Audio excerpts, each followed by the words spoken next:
भारतीय चित्त, हाँ। मानस एवं काल। विषय 5, हम किसी और के संसार में रहने लगे हैं। सृष्टि के अनादि अनंत प्रवाह में मानव और उसके प्रयत्नों की नितांत शुद्धता का भारतीय भाव आधुनिकता से मेल नहीं खाता।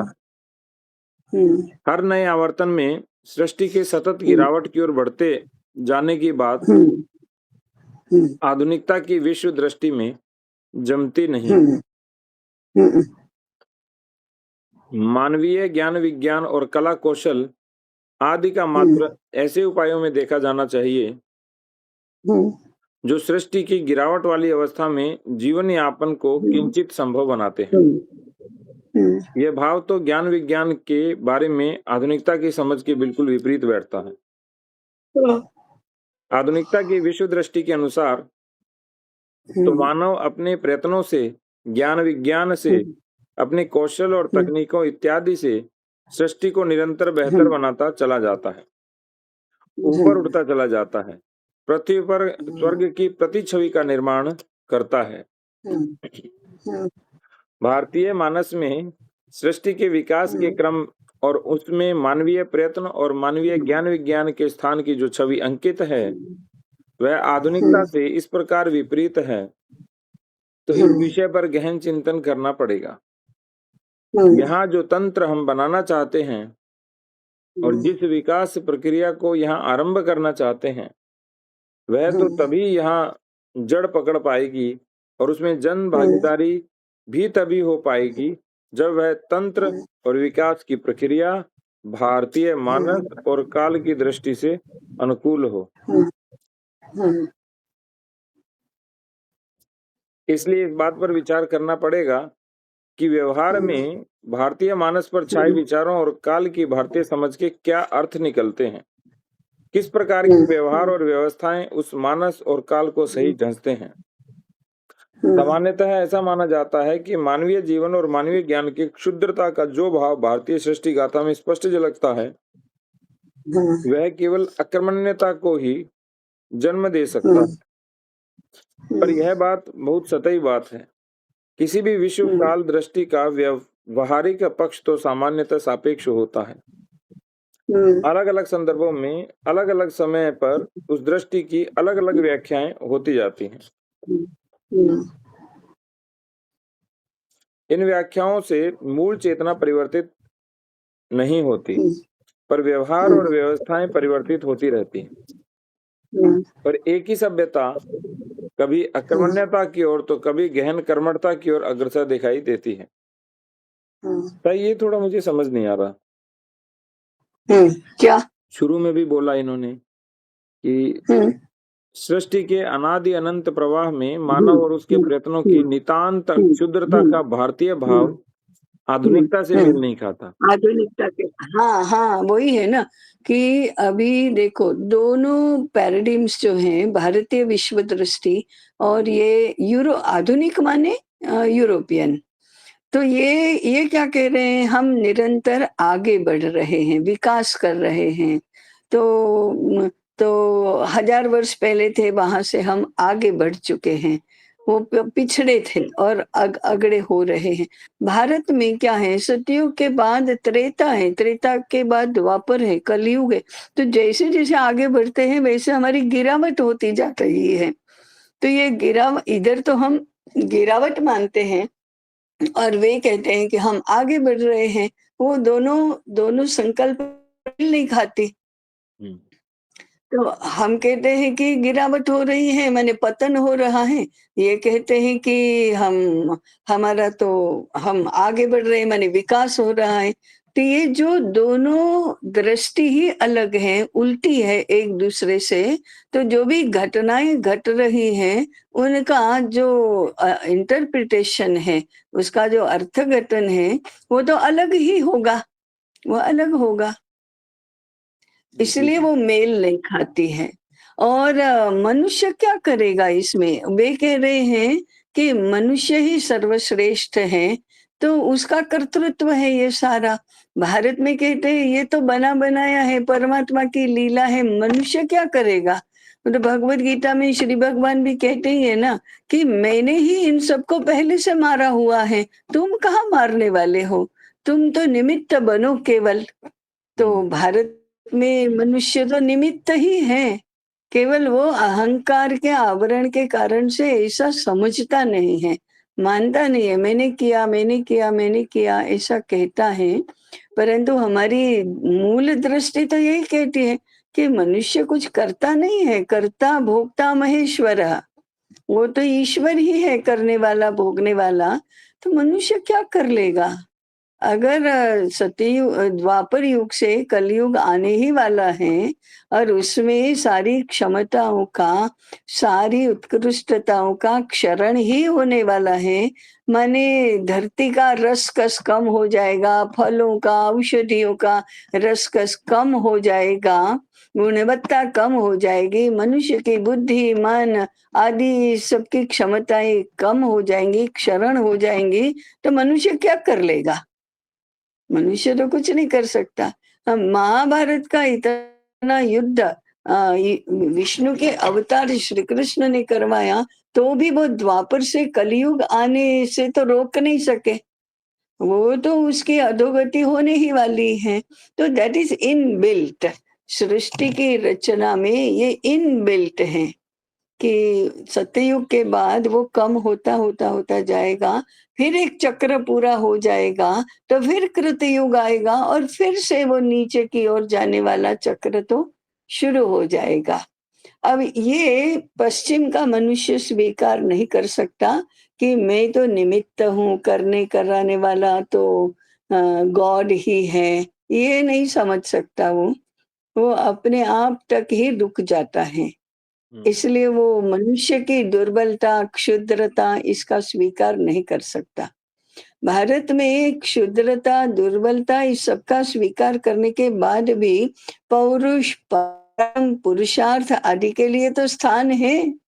आप ज्ञानवान बनो और स्वयं की साधना से मुक्त भी बनो, ये भी है, ये भी बताया गया है। अपने आप को क्षुद्र मानोगे, दुर्बल मानोगे, तो भी साधना का मार्ग तो है ही कि तुम अपने आप को इतना ऊँचा उठाओगे, ये सारी इससे मुक्त होकर आत्म तत्व के साथ एक हो जाओगे और मुक्ति तुम्हारे लिए संभव है। ये तुम्हारा पुरुषार्थ है। तो ये दोनों बातें जो भारत में हैं कि किस लेवल पर अपने आप को दुर्बल समझना है, क्षुद्र समझना है और किस लेवल पर अपने आप को साधक और शक्तिमान समझना है, इसका विवेक करना, ये बहुत आवश्यक है। वो अहंकार विवेक से भी ऊपर होता है ना, तो जब तक अहंकार होता है तब तक तो ईश्वरो हम, अहम भोगी, आद्योऽस्मि, जनवानोऽस्मि, सिद्धोऽस्मि, बलवान अस्मि, कोऽन्योऽस्ति सदृशो मया, मेरे जैसा और तो कौन है? ये अहंकार बोलता है, वो आसुरी संपद है, लेकिन दैवी संपद की संभावना तो हमेशा बनी रही है। और ऐसे कहा ना, दैवी संपद विमोक्षाय निबंधाय आसुरी मता। बंधन कारक है आसुरी संपदा, मोक्ष कारक है वो दैवी संपदा है। तो दोनों की बात जो भारत में कही गई है, वो पश्चिम का व्यक्ति ना समझ सकता है, न स्वीकार कर सकता है। ये विरोध बताया है यहाँ। ताई मेरे को 2-3 चीज़ समझ आई इसमें। पहले ना हाँ, मैं सतयुग की और इसकी व्याख्या करने में थोड़ा लगता था कि यदि कलयुग में पतन हो रहा है तो हम क्यों करें? तो कल जैसे पता चला कि जब भी कोई नया युग आरंभ होता है तो पहले कचरे को भी समाप्त करना होता है और संतुलन भी साधना होता है। क्योंकि हाँ, ऐसा हाँ, नहीं है कि हाँ, धर्म बिल्कुल खो जाएगा, पूर्ण अंधकार छा जाएगा। हाँ, उसमें हाँ, पर्याप्त जो हाँ। ऋषि, आचार्य, ज्ञानाचार्य, हुँ, धर्माचार्य हुँ, होते हैं। हुँ, और दूसरा हुँ, ताई इन्होंने हमसे विपरीत जितने भी अब्राह्मिक है, इन्होंने हमसे विपरीत शुरू हुँ। किया। तो इनकी तो सामान्य हाँ, मान्यता होगी बिल्कुल। कि पहले पिछड़े थे, हाँ, अब आधुनिक होंगे और हाँ, हमारी हम आगे मान्यता है बढ़ हम रहे हैं। चक्रीय लोग हैं ताई। हम पहले हाँ, सतयुग में थे, फिर त्रेता हाँ, में, हाँ, फिर द्वापर में और अब हाँ, कलयुग में। और कलयुग ऐसा और भी नहीं फिर है कि कृतयुग पूर्ण में नीच है। आएँगे। फिर कलयुग में। कृति युग में आएंगे। जी हाँ, ताई। फिर अब आएंगे। हाँ। मैं अभी गिनती कर रही थी कि 43,20,000 वर्षों का चारों मिलकर 4 महायुग हैं, चतुर्युगी हैं। तो उसमें 10% ही तो कलयुग है। हम्म। क्योंकि 10 कलयुग माने कलयुग से द्वापर हाँ। दुगुना, द्वापर से कलयुग से त्रेता तिगुना और कृतयुग चौगुना, ऐसा है। तो कलयुग तो सबसे कम है। जी ताई। कलयुग तो सबसे कम है। तो मैं अभी घड़ी का सोच रही थी कि घड़ी 12 बजे के बाद फिर से एक चक्र पूरा करके 12 पर वो आती है, 1 घंटा होता है। तो 60 मिनट में से कलयुग के हिस्से में तो 6 ही मिनट आते हैं। हम्म। और 6 में तो भी ताई हम तो 2 है। 6 के भी 2 अंक हाँ, करने पड़ेंगे हमें। पहले में हाँ, गिरेगा, फिर हाँ, दूसरे में उठाव भी होगा। उठाव है तभी तो दूसरे में। कृतयुग आएगा। हाँ, हाँ, दूसरे में उठाव है। हुँ, तो ये भगवान की भी करनी कैसी है कि कृतयुग सबसे लंबा है और हुँ। कलयुग सबसे छोटा है। तो ठीक है ना, कलयुग तो पूरा करते-करते कृतयुग की तरफ ही जाना है, तो अंतिम माने दूसरे हाफ में तो हम आगे ही बढ़ेंगे ना। हुँ। हाँ, जैसे सतयुग माने के कृतयुग अंत में हम कृतयुग की तरफ ही बढ़ेंगे ना। हुँ। और एक हुँ, एक और भी चीज़ है ताई इसमें हुँ, हुँ। कि सतयुग, द्वापर और त्रेता हमारे यहाँ हाँ, मान्यता है कि एक युग में सब साथ भी रहेंगे। तो ऐसा नहीं है कि हाँ, पूरी तरह समाप्त हो जाएँगे। तो हाँ, कुछ-कुछ हाँ, ज्ञान, कुछ यज्ञ, कुछ तप हाँ, ये तो जो रहेगा, हाँ। सतयुग, द्वापर, माने त्रेता के वो धर्म रहेंगे। बस दान रूपी धर्म एक जो एक धर्म का पैर है हाँ, वो इसमें हाँ, रहेगा, बाकी 3 प्रमुख थोड़े-थोड़े रहेगा। रहेंगे। बाकी तीनों भी रहेंगे ज़रूर, परंतु दान सबसे अधिक मात्रा में रहेगा। हुँ। तो ये जो हमारी चक्रीय गति है, वो उनको समझ में नहीं आती, उनकी तो लीनियर गति है। इसलिए उनका आगे ही बढ़ रहा है, आगे ही बढ़ना है, आगे ही बढ़ना है, पता नहीं कहाँ खत्म होगा।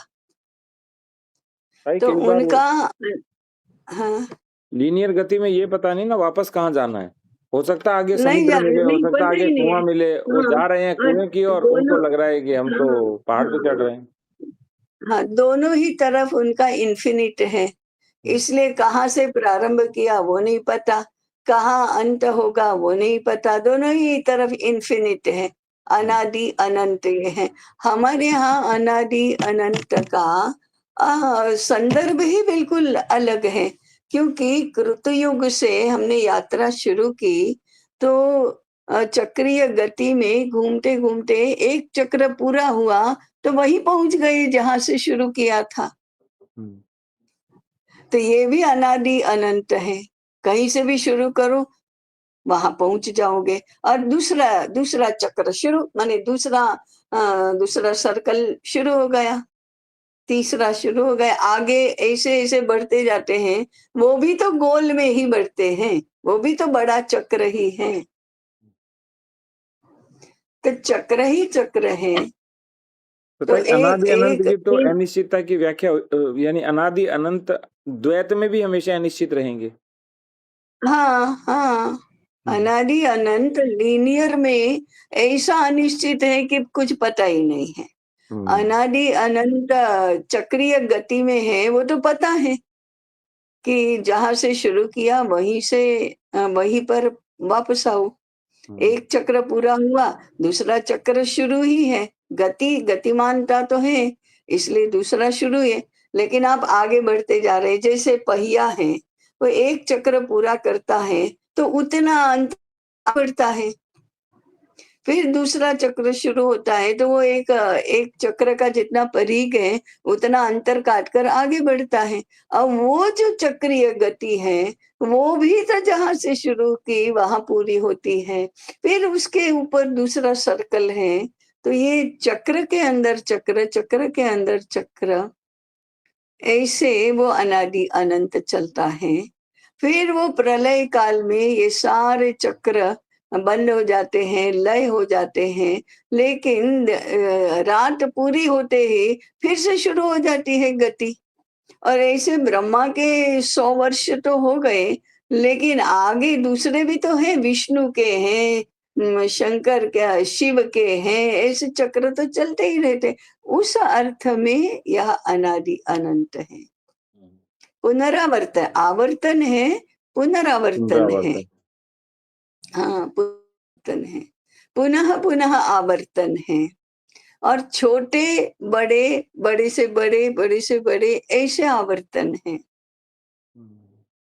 तो मैं समझती हूँ कि समझो कुछ भी हमको पता नहीं है, लेकिन सृष्टि की रचना को बौद्धिक दृष्टि से एक्सप्लेन करने वाला भी ये कितना बड़ा पुरुषार्थ है सही, कि ऐसा तो कोई आप समझा उसको। ही नहीं पाएगा। हाँ हाँ हाँ हाँ, मैंने ये इसको कहते हैं विलक्षण बुद्धि प्रतिभा, कि वो सारी बातों को कैसे कैसे सरलता से, सरलतम मार्ग से समझा देते हैं कि आप लीनियर गति मानो तो कितनी बातें अनएक्सप्लेन्ड रहती हैं, चक्रीय गति मानो तो सारी बातें एक्सप्लेन हो जाती हैं। तो फिर आपको कुछ लेना देना है नहीं, आप कुछ जानते नहीं है, अनुभव नहीं कर रहे हैं, तो ये बौद्धिक खुलासा तो मानो। और फिर जब आप अनुभूति करते हैं, तब तो आपको ये ऐसा ही है इसका पता पता चलता है।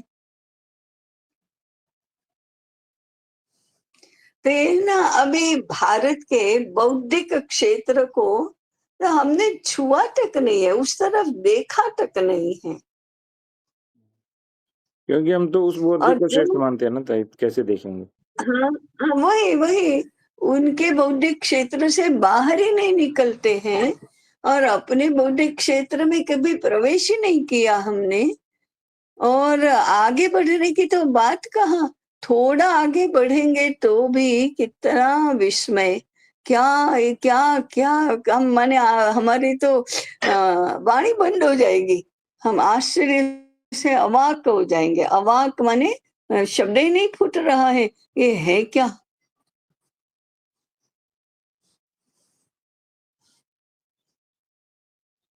इसीलिए तो इतना मन करता रहता है कि और देखें और हाँ पढ़ें और हाँ जानें, ऐसा मन हाँ करता रहता है। हाँ हाँ, और मन कितना करता आश्चर्य रहता है होता है ऋषियों पे कि ऐसी हाँ बुद्धि जिसको अभी हम समझ रहे हैं, तो उन्होंने मूल रूप से हाँ, लेखन किया, तो कितनी विशाल कितनी कुशाग्र विशाल बुद्धि, कितनी और सूक्ष्म तेजस्वी बुद्धि रही बुद्धि, होगी।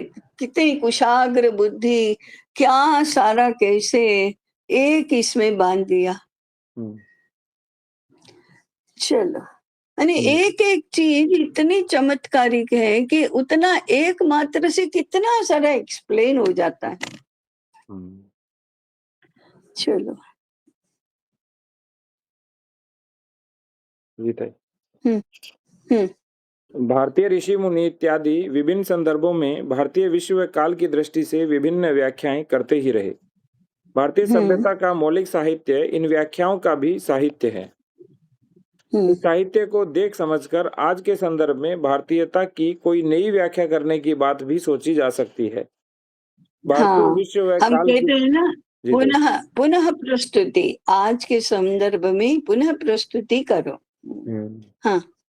हम्म। क्योंकि ताई पुनः प्रस्तुति युगानुसार अवश्य अवश्य होती है। हाँ, युगानुकूल आवश्यक है। हाँ।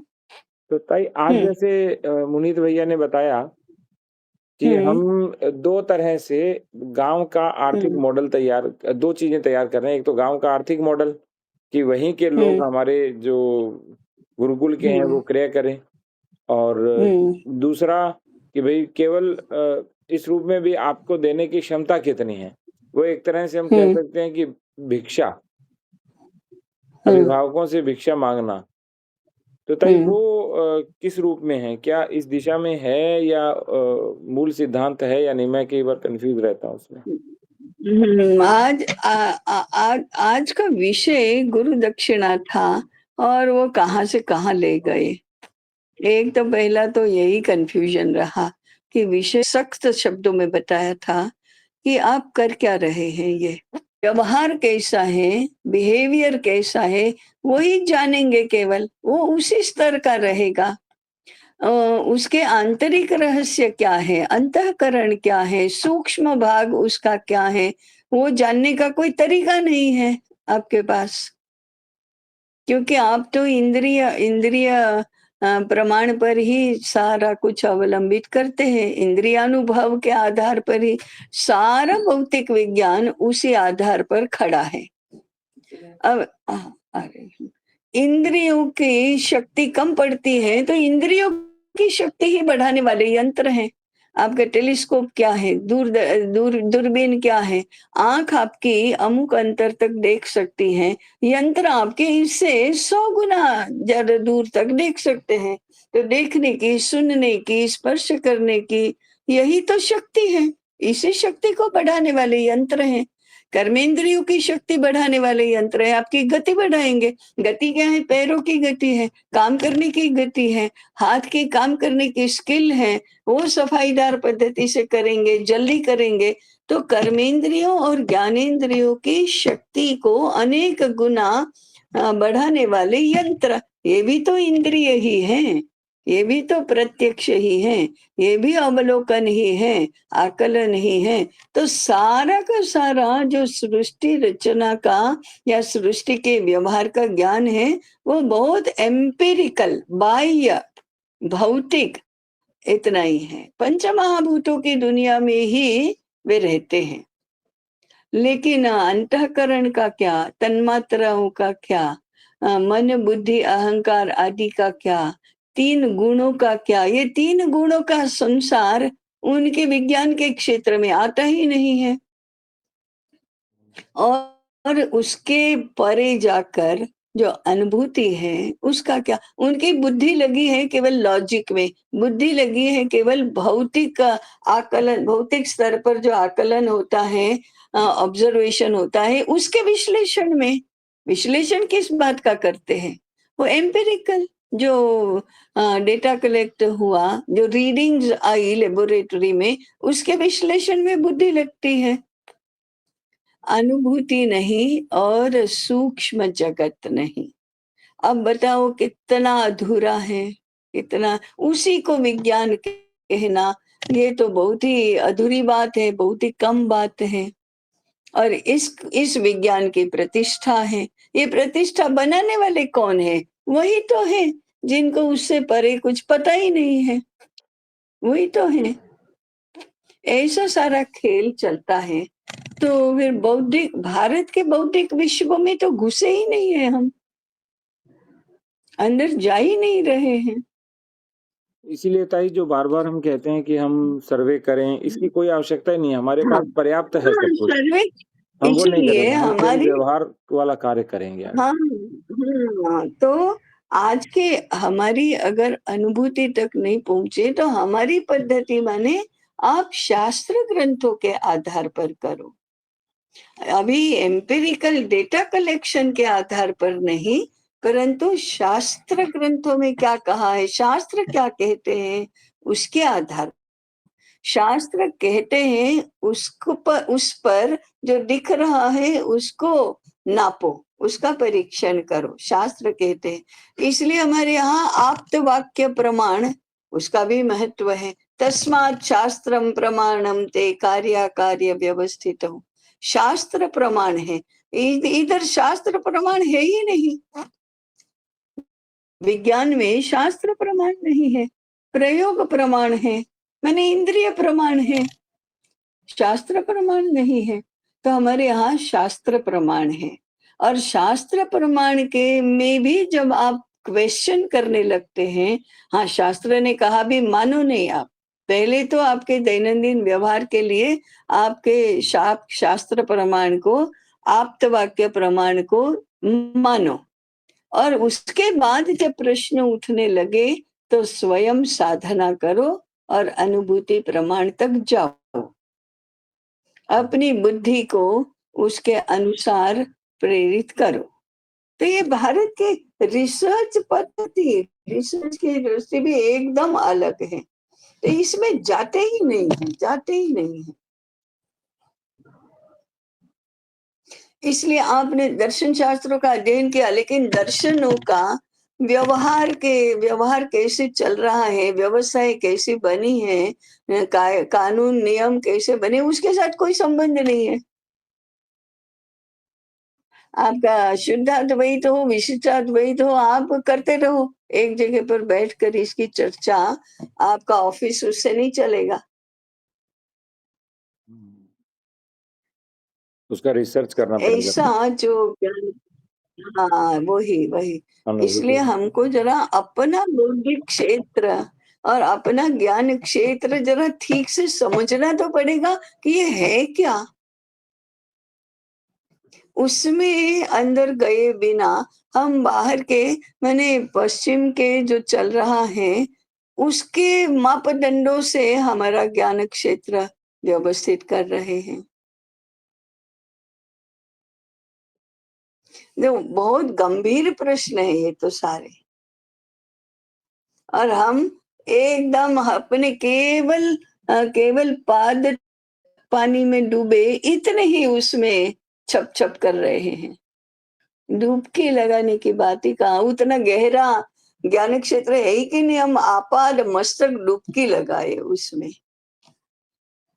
भाई इस तरह से हमें दौड़ना भी नहीं चाहिए। ये गुरुकुल देख रहे हैं, यहाँ भ्रमण कर रहे हैं, ये मंदिर में जा हाँ, रहे हैं, कोई आवश्यकता ही नहीं है। पहले नहीं है, आपको जो नहीं। अभी है उन शास्त्रों का विश्लेषण करना और शास्त्रों के अनुरूप अपना अनुसंधान करना, जो सूक्ष्म जगत के हाँ, माध्यम से अनुभूति करना, ये होना चाहिए। हाँ, उसके बाद फिर हाँ, आपको जो करना है वो करें। हाँ। तो इसलिए गुरुकुलों में योग विषय योग की पद्धति से सिखाया जाता था। हम्म। योग की पद्धति से सिखाओ ना। यम नियम सिखाकर पहले नैतिक बैठक आपकी ठीक करो। आसन प्राणायाम करके शरीर को, प्राण को, अन्नमय प्राणमय को आप एकदम व्यवस्थित करो। आगे फिर प्रत्याहार से जो आपका शुरू होता है अभ्यास।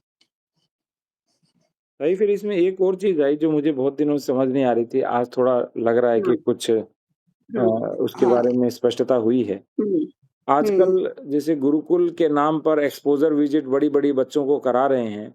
छोटे बच्चों को हाँ, बड़ी जगह लगा जाने की आवश्यकता ही नहीं है, उनको स्थानीय व्यवहार यहीं से भिक्षा के माध्यम से परिचय कराएँ जो परिचय है। शेष तो हाँ, केवल हाँ, गुरुकुल में रख के सब परिचय दें।